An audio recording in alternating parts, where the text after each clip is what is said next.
بعض مرد سمجھتے یہ ہیں کہ مردانگی کا تقاضا یہ ہے کہ گھر میں ایک رعب دبدبہ ہر وقت قائم رکھا جائے، اور جب مرد گھر میں داخل ہو تو کھلبلی سی مچ جائے اور کوئی ادھر بھاگ رہا ہو کوئی ادھر بھاگ رہا ہو۔ تو کیا یہ انسان کی مردانگی کا تقاضا ہے یا برے اخلاق کا ظہور ہے؟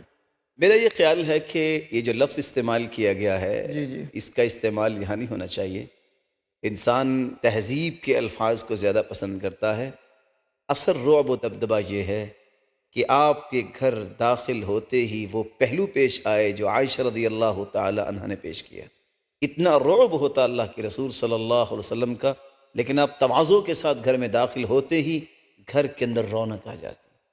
اور اسی لیے عائشہ رضی اللہ تعالی عنہ گھر آتے دیکھ کر اللہ کے رسول صلی اللہ علیہ وسلم کو یہ کہا کرتی تھی، ابو کبیر حزلی کا شعر پڑھ کے، فَلَمَّا رَأَيْتُ إِلَىٰ أَسَارِيرِ وَجْهِ بَرَقَتْ كَبَرْقِ الْعَارِضِ الْمُتَهَلِّلِ۔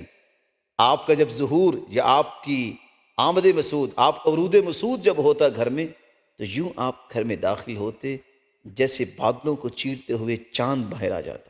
رسول اللہ صلی اللہ علیہ وسلم نے عائشہ رضی اللہ تعالی عنہ کا یہ پہلو دیکھ کر آپ نے کیا کیا؟ فقبلہ۔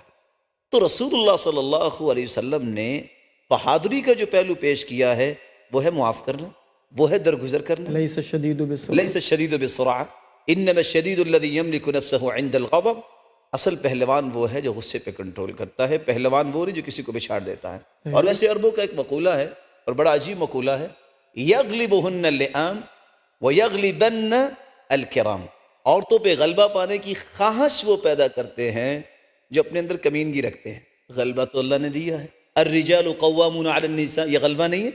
اس میں مزید خواہش کرنا کہ اب میں اس کو اس انداز سے رکھوں گا، اس لیے اللہ کے رسول نے سختی سے منع فرمایا، وَلَا تَضْرِبُوهُنَّ ضَرْبَ الْفَحْلِ۔ اس طرح نہ عورتوں کو مارو جس طرح تم جانوروں کو مارتے ہو۔ اور آگے کیا فرمایا؟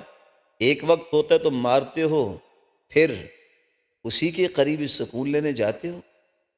ان دونوں چیزوں کو جمع کر کے دیکھا جائے۔